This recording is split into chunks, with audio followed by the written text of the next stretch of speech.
Welcome to Casterbridge. I'm Paul Brown and this is my Great Western layout set in the 30s period. When deciding what to name the layout, I just read Thomas Hardy's novel Mayor of Casterbridge, and it's primarily set in Great Western country.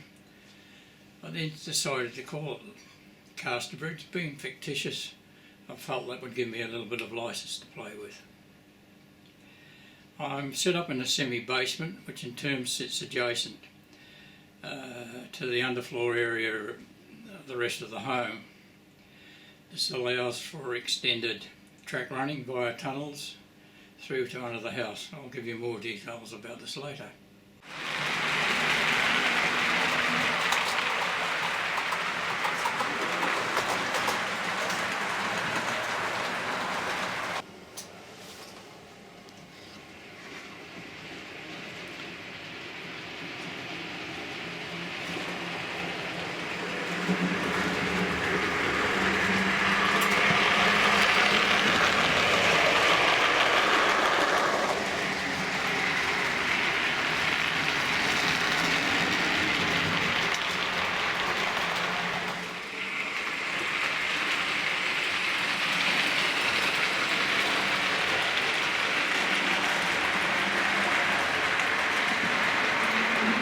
The layout is a rather convoluted dog bone, main track that is, running up and down north, that's out and back, and a similar running south out and back.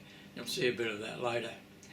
As well as that, this is a single track running through the central area.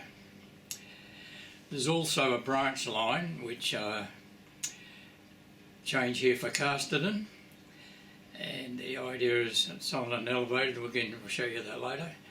The line to enhance viewing as a result of a visit to Ken Payne's the last great project, a little trick I picked up there. And there's also a 3-track hidden sidings behind the inner wall. Let me explain some of this is laid out on my control panel. By the way, I'm still managing in the analogue era control. All my mainline sections are switchable, main lines between controllers A and B, and then in the yard area between A and C, so I can run several trains all independently. And on the main track, that is, and at the same time allows me to do a bit of shunting in the yard precincts. Stock.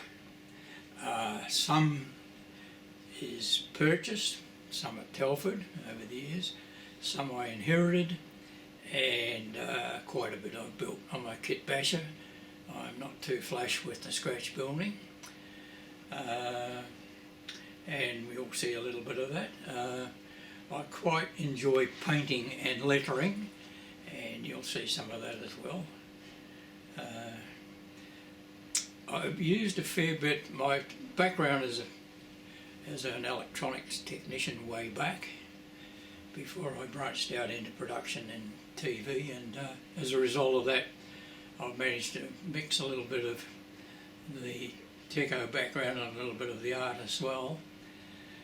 A lot of the running here is a mixture of route control and automatic running. I've got sensors spread around various areas which can control track work, point switching, and in the branch line, for instance, it can run automatically with the rail car accelerating, stopping, delay, signals working appropriately.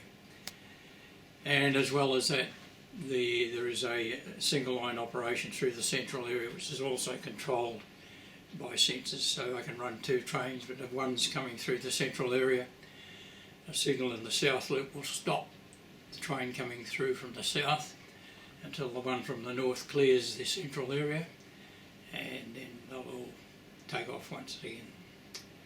Sceneries, as you can see, is a bit of a mix. The station was built, an old friend of mine. So one of the pleasures belonging to a club, of course, is that there's a bit of, if you can build that for me, I can build that for you. So he built this wonderful station built on photographs that I took at on the Severn Valley.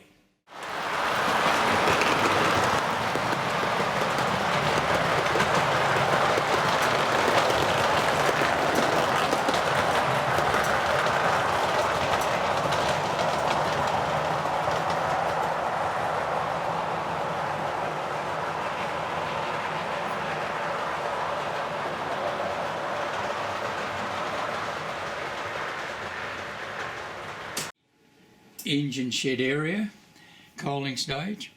Okay, the two track engine shed kit I built.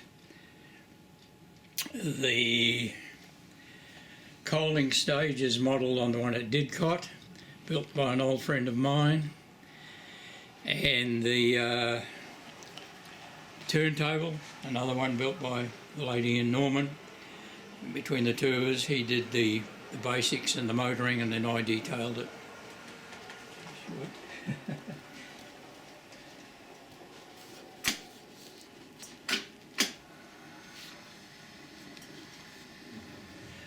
Right, this is the hidden sidings, or the storage sidings, and we'll be underneath the house, behind where the branch line station is outside. Don't show that, Phil, that is terrible.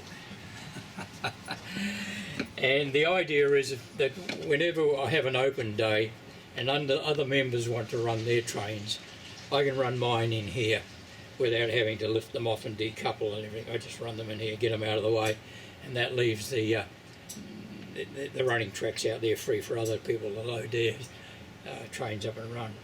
But the two dog bones are also in here, aren't they?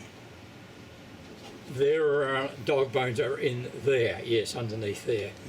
Yeah. The north one is around there, and the south one is over there, yes. Well, you just told me not to shoot.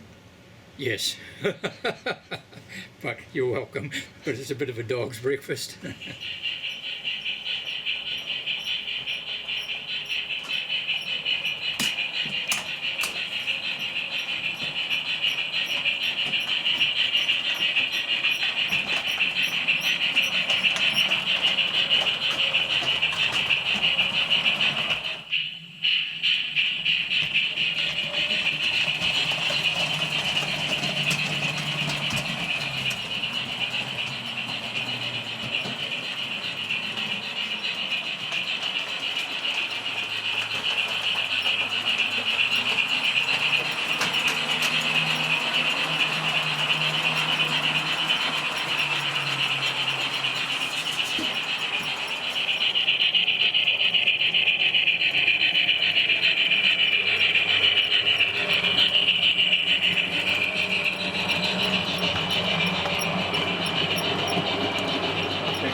Telford. I have to redo the chassis. It's got a chip in it. I get the three functions out of it, running it on analog, speed, direction and chuff, and the rest of the wagons are all kit built by me.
Okay, at the moment the rail car is sitting at the branch line station, and it's sitting there waiting to depart.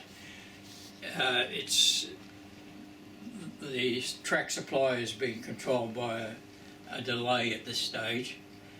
When the delay cuts out, the rail car would take up, but it'll slowly increase speed and then depart for the main line.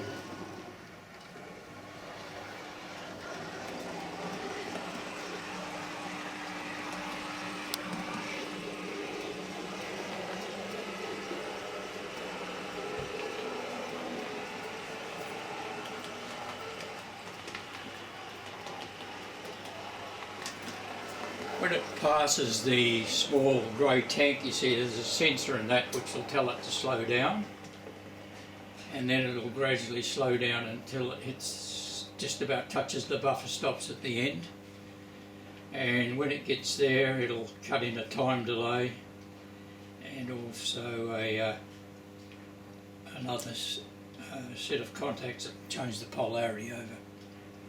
Okay.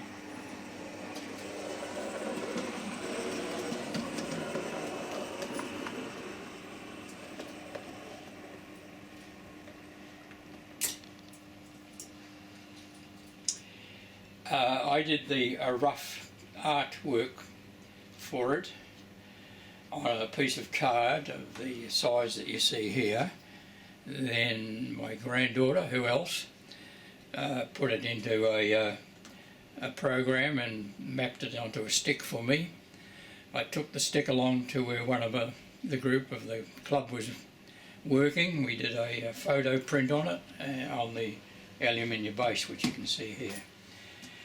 Now, having said that, I really need to say to anybody who's really thinking about getting into the game, if you're still debating whether you should go DCC, here's a very good reason why you should. That's analog. Go DCC.